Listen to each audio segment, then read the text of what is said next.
Hello everyone, welcome to the very old Cineworld Haymarket. It's one of our oldest cinemas, is this. It was built in 1926 as a theatre. It used to be the Cullen theatre, so that's its genesis, if you like, and it was quite a little bit bigger than this, you know, when it was built.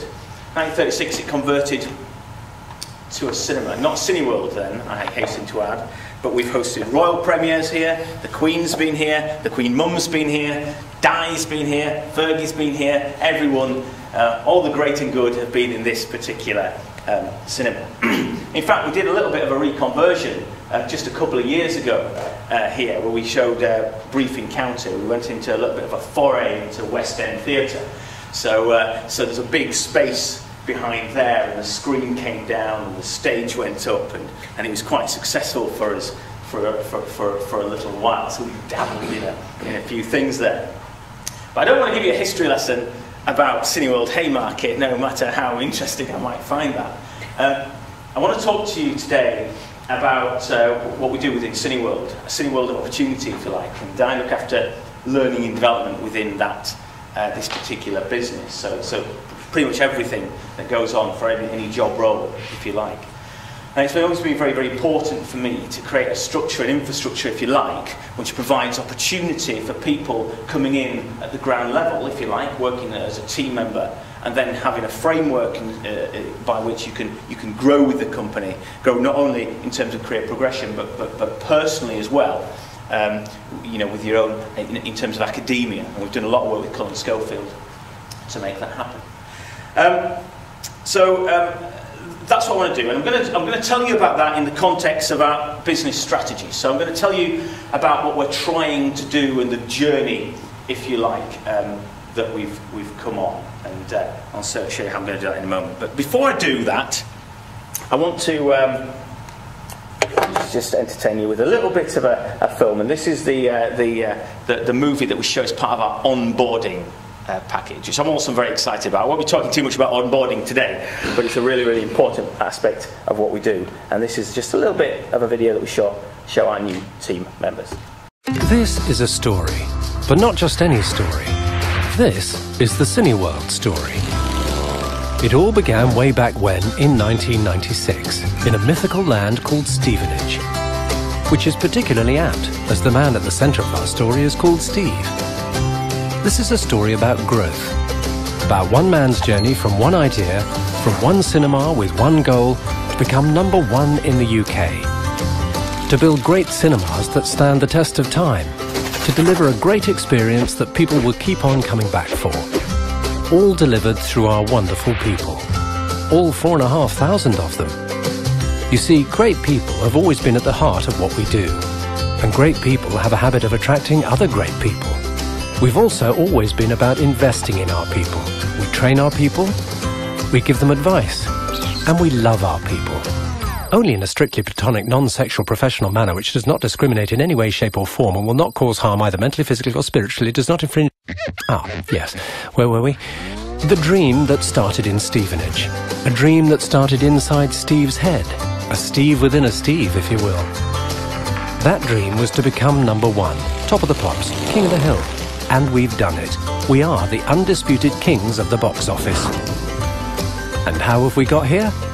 By creating an offering that filmgoers simply love. Most people would leave it at that, but no, not us. Oh no. Now the challenge is to become the nation's favourite cinema. And how are we going to do that? By making every interaction with anyone that has anything to do with Cineworld just that little bit better. After that, we might just stop dreaming. Well, maybe.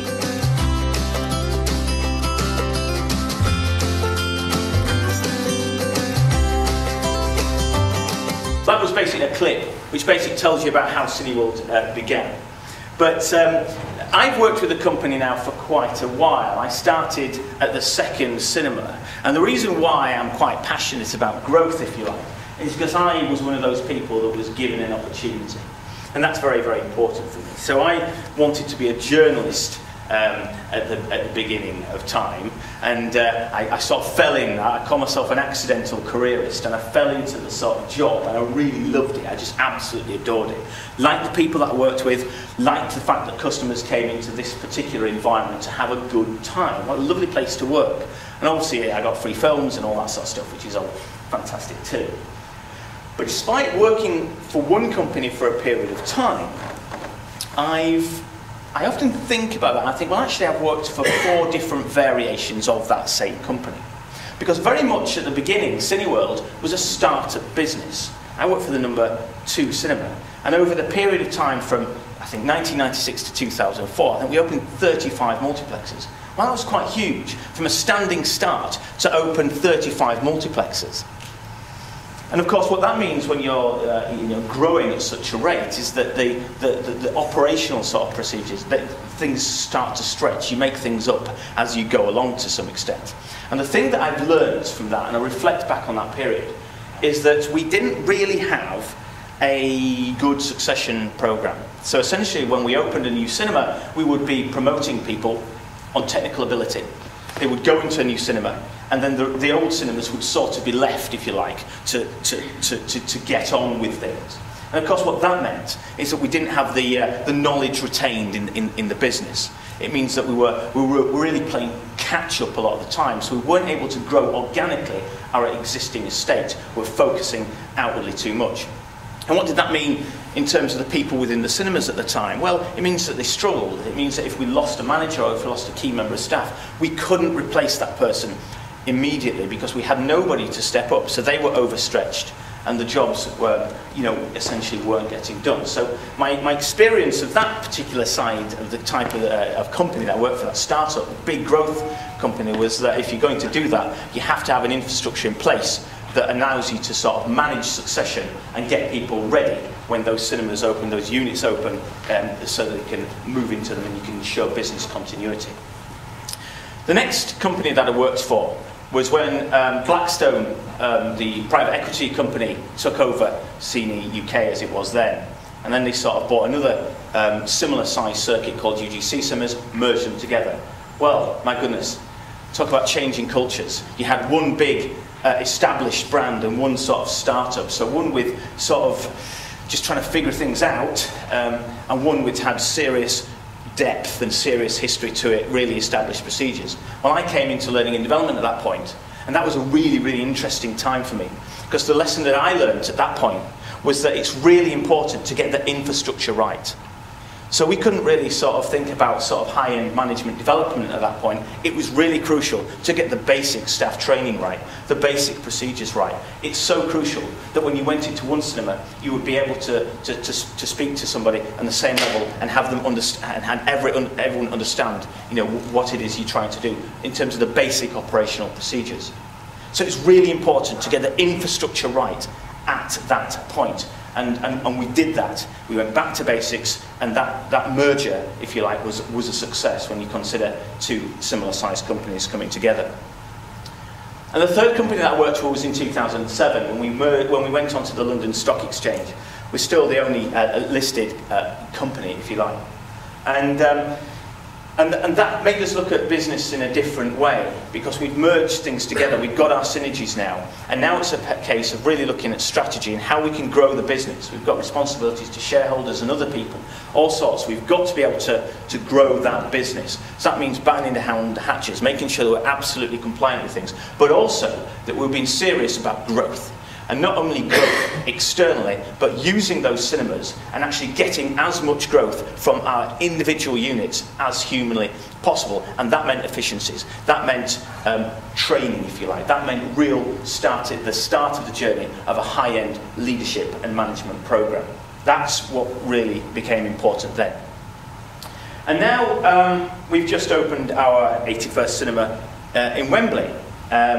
We've acquired Picture House Cinemas in 2012 to help us go into a different market. And this is the 4th company that I'm working for, because we've done a lot of the strategic work which I'm going to share with you today. We've done a lot of that strategic work. The academy programs that we've developed over the period of time are maturing, and we are able to now open cinemas and put in experienced colleagues into those cinemas and know that they're going to have the strategic and leadership skills that that we need to run those businesses. Not only run those businesses, but grow those businesses, increase market share, and sort of, you know, improve our brand image, if you like, in terms of the societies in which we work. So just to give you a bit of context in terms of UK admissions, the cinema box office is pretty much booming, actually. You wouldn't think it, but because there's so much challenge these days, there's all sorts of, you know, different competitors on the market, Netflix and Love Film and all these sort of Sky box office. Even the fact that people buy big fancy TVs and have them in fantastic sound systems in the home at the moment, that can be seen as a real competitor to our cinema. Facebook is a huge competitor to us because it's getting people out of their homes and into the cinema environment, which is a real challenge to us considering we've got so much going on. But yet, cinema admissions are growing, and I like to think that cinema admissions are growing because the quality of movies are increasing, the quality of the film environment in which you watch the movies are getting better, and also the changes in technology are allowing us to sort of get sharper images on the screen and sort of get movies to wider audiences quickly. We've gone through a big digital revolution over the past few years, which has really transformed the landscape in terms of cinema going, if you like. So cinema is still something that's very important. It's a really good leisure experience still. Because despite all those sort of challenges, people still want to get out of their house and they want to sort of have a social experience in a nice, safe environment, which cinema certainly offers. In terms of our market share, we're growing, and now we're the #1 film exhibitor in the UK and Ireland. So when we talk about market share, we generally measure that based on box office. So that's the receipts through the till, if you like. So we are the #1, if you like, and we've been that way for a couple of years now. But also in terms of admissions, so we do very well in terms of the number of people coming through the till. Sorry, coming through the actual doors, because the amount of discounted offers that we do tend to give. But our long-term vision, and this is where the strategy part comes in, is to become the favourite. That's what we want. We just want to know that we are recognised in our field as being the best in class and the favourite cinema, the cinema of choice, if you like, from others. And that's quite a nice, aspirational vision, if you like. It's not some of those horrible visions, you know, in terms of make millions and stuff like that. No, it's just to become favourite. And do you know what? From a learning and development point of view, that's actually quite a nice sell. When I talk to people on an induction or somebody new coming into the business, and I say, well, that's just what we want to do. We want to be favourite, and that is our vision. And of course the challenge is, you know, is how we do that, and I'll talk to you about that in a moment. But that's essentially what we want to do. And we want to do it by, essentially, don't worry about reading all that stuff, but by 2017. So we want to grow our estate, and we want to constantly be the best in class in terms of cinema going. This is how we're going to do it. And nicely, there we have it. Our people, effectiveness and efficiency is at the base of our strategy. How are we going to become favourite? Well, we're going to invest in our people. That's what we're going to do. We're going to make sure that we get the right people, to quote Jim Collins, get the right people on the bus and give them the right skills, if you like, and help those people understand where we're going to go. So people, effectiveness and efficiencies are absolutely crucial. A good, solid succession programme, a good programme of talent management. All these things become utterly vital if we're going to really become the favourite cinema. In terms of effectiveness and efficiencies, well, what do we mean by that? Well, we mean looking at the infrastructure in which these people work. We look at IT systems, for example. How easy is it for people to go about their day-to-day business? How much time is spent shuffling paperwork or ticking boxes? How willing are we to look at all those systems and those procedures that are in place and actually think, you know, do they work for the business? Do they help us become favourite? Because to tell you what, there's just one universal truth that we all need to understand when it comes to cinema management, is that the best place for a cinema manager is with the customers. It's in the foyer, it's welcoming, it's meeting and greeting. If we've got systems in place that prevent that from happening, and our team members and our managers are behind the scenes in the offices, well, that isn't going to help us become favourite. because that's not going to help us with the flow of the business. So our people effectiveness and efficiencies is more than just succession planning. It's IT, it's infrastructure, it's operational procedures, it's things like audit. All these sort of things help us with that. So it's all taken in the round. The next pillar of our strategy is all about acquiring customers and retaining customers into the business. And here we look at how we can create an offer which is attractive enough to do that. And we have two very, very key, unique selling points within Cineworld. We have something called the Unlimited card, which means that you can subscribe and get movies, unlimited movies for like 16 quid a year. See as many as you like. And we have something called My Cineworld as well. And all My Cineworld is, it's an online booking. So if you book online, you don't pay a booking fee and you get 10% off. It basically encourages you to book online and in effect give you details. What that means is we are able to sort of build a database of customers that we know. People who we understand what they're watching and what people like. So we can tailor our film strategy towards those people. And we can also target market as well. Not spamming, I like to say. We're quite careful on that. But we target market our particular offer. And that helps us acquire new customers and retain customers into the business as well. Because hopefully they're going to keep coming back because our people effectiveness and efficiencies are so good.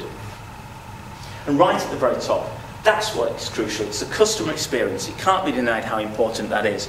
And again, it comes down to looking, not paying lip service to customer service, and I fear that sometimes customer service is given lip service to. A lot of people say, oh yeah, we give good customer service, that's this, that and the other. But to really give good customer service, you've got to have everything else in place. You've got to have the offer right. And you've also got to have the systems in place which allow you to give good customer service.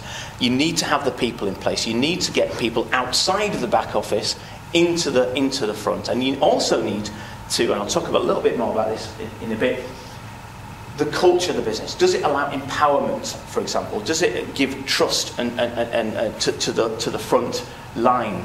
That's what really, really helps customer service. At the point of concern, can that person that you're dealing with solve that issue? Can that person take the initiative and I don't know, deal with a queue or serve a customer, whatever the issue is? Can that happen? And does the infrastructure that you've created allow that to happen? Given all that in the round, we will get growth. And that's growth externally. We're opening lots of cinemas over the next 5 years, but also internally. Really important. So within our local markets, growing market share, and not only growing market share in terms of nicking customers from our competitors, but actually growing the market.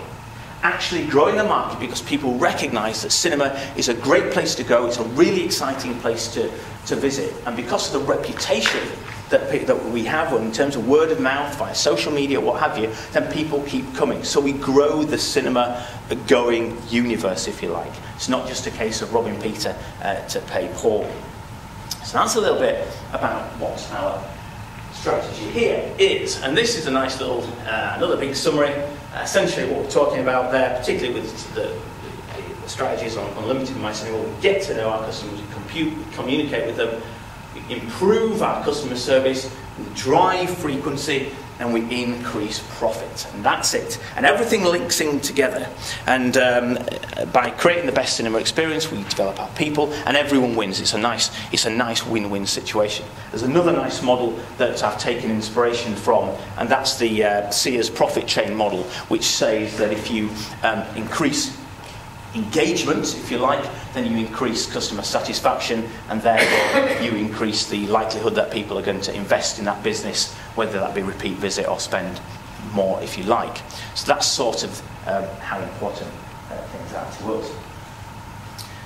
So I touched earlier on the best cinema experience. We've got a few, we rub shoulders with the stars occasionally, I can't deny it. This is a couple of premieres we've had recently. Well, I say recently, it was The Hunger Games, the first one, so it's quite nice. We had Justin Bieber, working a shift for us, or at least taking some nachos and a drink at least. It is all about experience. It's all about making it so. And we've made changes, to our operational procedure systems, if you like, to make that experience a little bit more, a little bit better. We've tried to get rid of queues. We've tried to be more effective in terms of, management of queues. We've tried to sort of work in terms of the atmosphere in the foyer. We've installed meters and greeters in terms of of our cinemas. We're doing as much as we can to improve the experience of the cinema going offer. And of course, by offering the fullest range of movies as well. I like to call it the Dome of Success, and the reason I'm calling it the Dome is because we've got one of our biggest cinemas in the O2 Arena, which I'm not even sure you like to call the Dome anymore, but I always know it as the Dome. And as you can see, that on those prongs of the Dome of Success, we've got a couple of things that I've already talked about. Unlimited and My Cineworld are absolutely important. They're really key USPs, and they help us understand our customers. Operations, what I've talked about in terms of being serious about looking at what prevents you from giving customer service and being willing to take the tough decisions, that's important too. But the other two problems of the Dome of Success are very much learning and very much leadership. And if you have those underpinning everything, then you'll have a really good structure, if you like. So I'm going to talk now a little bit more about the learning programs that we have, and again a little bit of my take on the importance of leadership. So, I think we might be ready for our second video. And this one's just going to give you a little bit of an introduction in terms of what our learning programs are about. At Cineworld, we believe that if you're talented, you should be rewarded. And if you're good, we want you to get even better. So welcome. Welcome to our world. Cineworld offers training to every level of employee, so you could start by selling popcorn and end up running the biggest cinemas we have. If you're new to our business, we now offer the very first apprenticeship scheme, which provides a great opportunity to learn whilst at work. As a team member, we'll support you up the ladder to become a team leader by taking part in the Supervisors Academy. And if you're still keen to take your career further with us, then you can join our Management Academy in order to become a duty manager. For our Deputy General Managers, our one-year Leadership Academy prepares high-potential managers to become general managers of their own cinemas. They also achieve a Level 5 ILM diploma. And for our best general managers, we also have our Masters Academy that develops them into outstanding business people capable of running our busiest cinemas. It's a tough 2-year course, but you're rewarded with some incredible skills and a Level 7 diploma accredited by the Institute of Leadership and Management. So whatever the size and scale of your ambition, you have the opportunity to go as far as you want. We're making our people into the best in the business, so that we can offer filmgoers the best cinema experience in the world. And that's why at Cineworld, we're in the business of developing stars. So you can see how exciting that would be for somebody new coming into the business, and that's also a video that we show in terms of our onboarding program, if you like. And that means that at the moment, particularly with the apprenticeship program, which I'll talk about in a minute, it is absolutely possible to join Cineworld as a school leaver and be educated up to the level of postgraduate, which is very, very exciting. So this is our program. This is it, to infinity and beyond, quite literally. You've got the opportunity to really, really grow within the business. And you can see the basically, it's slightly fuzzy on this, but the job roles on the left and the different programs. So no matter where you are in the business, you are able to go onto a program and develop yourself to get yourself into the next level. And I'm going to talk about the apprenticeship scheme and the top tier academies in a moment. But those pieces in the middle, the supervisor development program and the management training program, what we call the supervisor academy and the management academy, are utterly crucial. I remember when I was talking to you about my sort of experiences in that startup business, and as we were growing and we were promoting people because of technical skills, and we were just focusing on the next cinema and the next cinema and the next cinema, and then the cinemas that were sort of left behind and they were struggling to find a way. Well, these programs really grow talent from within. So now we have the absolute surety that business continuity is there. So if a key person leaves, if a manager leaves or a supervisor leaves, there is always somebody to take the next step up. And again, that next step up isn't even, right, there you go, you've got your keys, you're a manager now. You know, this is something that these guys will have worked on over a 9-month program. They will be given sort of smaller management shifts to sort of ease themselves in. So if an opportunity does come in, then not only are they going to be able to step up and do the job, they're actually going to be able to step up and do the job and take on a role and do it really, really well, because they will have done all the sort of learning beforehand. They will have been coached. They will have been observed. They will have had a lot of infrastructure going into them before they actually take that role. It means business continuity. It means we don't have any downtime, which is so, so important for a business like ours with a number of different units.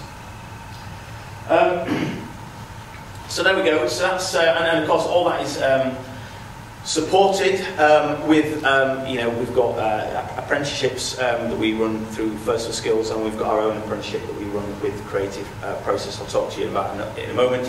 We've got our own internal development courses which just allow for continuous professional development for all people anywhere in the business, no matter who you are, if you like. But the Cineworld Apprenticeship is something that we're very excited about. It launched recently. And we took on 35 apprentices, all studying a level 3 qualification. We have chosen to go straight into level 3 because we really wanted to give young people an opportunity if they finish school and where some of their colleagues might be thinking of going to college or what have you to do A-levels. We wanted to be able to provide an alternative route for those young people to actually study a similar level of qualification but in the workplace, because I certainly recognise that not all young people are ready to go to college or wherever, and some people it's better for them to go into a work environment. And if we as a really attractive employer for young people are able to offer substantial qualification, then that's something we really want to back. So it's been quite a large commitment by us, but it's something that we're convinced is going to be really work out for us. Because I don't know if you remember when you were 16, but I certainly remember when I was 16, and I used to work in Homebase. Actually, I used to work in Homebase, and you know what? I actually loved Homebase. I actually loved it. I went into Homebase all the time. I would talk to my friends about Homebase. I was passionate about Homebase and all that sort of thing. I was absolutely, because it was my first job, it was my first opportunity, and I believe that when you're given that opportunity, then you really get real true brand advocacy, if you like, from those people that are part of that program. So we're really excited about the apprenticeship program that we've got. Our next stage is to work on a level 2 more bespoke cinema apprenticeship as well. So that watch the space for that one. That'll be exciting too. And the Masters Academy and the Leadership Academy. These are our top tiers. The Masters Academy is our level 7 ILM diploma in strategic leadership and executive management, and our Leadership Academy is the ILM level 5 diploma in leadership and management. This is what we run with Cullen Scholefield. It's a really intense course. These are intense programs, and they are there with a real intent, and the intent is to prepare people to run initially cinemas, and then prepare people that already run established cinemas to move on to our biggest and best units. Why are we doing it? Again, it comes down to business continuity. We can't afford downtime. If one of our key leaders from one of our biggest cinemas, we're speaking to very early about Crawley, one of our key leaders from a big cinema like Crawley leaves, we need somebody to go into that. We can't afford to have downtime in that particular cinema. We absolutely need to have, because otherwise we'll see it in the bottom line. These cinemas are so big, they have a knock-on effect. So we see it in the bottom line, we can't afford that to happen, so we really invest time in these people. And these courses are all residential.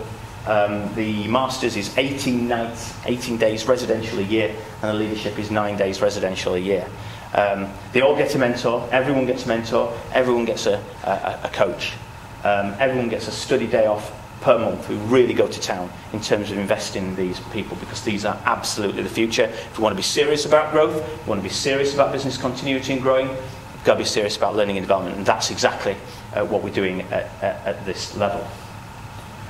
And then I just want to finish off just by telling you a little bit about a really inspirational sort of topic of mine. That's the concept of trust, if you like. And we've done a lot of work within the business, particularly within learning and development, if you like, to help embed all this this customer first program by underpinning it with the concept of trust. And the concept and the model that I've chosen to use very much is The Speed of Trust by Stephen M.R. Covey, which is a book that I've always really enjoyed. I've always liked reading that particular book because I like the concepts that it talks about. I'm a big believer that if you're going to implement major change programs or major initiatives, then you have to have trust from everyone in the business, if you like. And just to give you an understanding in terms of how that is sold into and how it now permeates, it really does, it permeates through the core of our business, the concept of trust and the language of trust, is that Covey says that it all starts from yourself. So as an individual, you have you have strong integrity and you have pure intent. And if you combine that with good competence, capability and strong results, then essentially you have the basis there of being a good, trusted leader. So of course it makes sense that if we're going to be recruiting people onto these succession programs, that we look for those characteristics within individuals. So not only the sort of results side, but the integrity of the individual and what their intent is, what they want to achieve. If you have that, then as long as you show the right behaviours and you show a consistent approach to people, you talk straight, you right wrongs, you do all these sort of things, you act in a good, solid way to each individual, then that will in turn knit relationships. So of course that means that your units become a lot stronger. The more stronger relationships you have within the unit, then that's just going to make things happen quicker. People are going to get things done faster, and it's just going to be a nicer environment in which to work. You have a lot of strong relationships within different parts of the organisation, then you're going to get a good piece of organisational trust. So how does this work? It means if I phone up head office and I need something doing, then we've already got a good relationship and the things happen faster. It means there's less division between different units. It means there's less rivalry and more working together, if you like. It means essentially there's more synergy, and that's what organisational trust really is. And then once you get that, then does it stand to reason that you'd be trusted in the market and you'd be seen as best in class? I think so. And if you're seen as best in class and you're trusted within the market, then ergo, would you be trusted within the society in which you work? And would people around you, people that actually you employ, would they look at you as an employer, as a place to visit, and think, actually, that's a trusted place, I like that particular cinema because they've got a really good reputation? I think so. I think that's exactly what would happen. And that's why it's important for me to sort of embed whatever we do, whatever management leadership program we have, whatever change initiative we do, with that underpinning sort of reliance and trust. That's it. Thank you very much.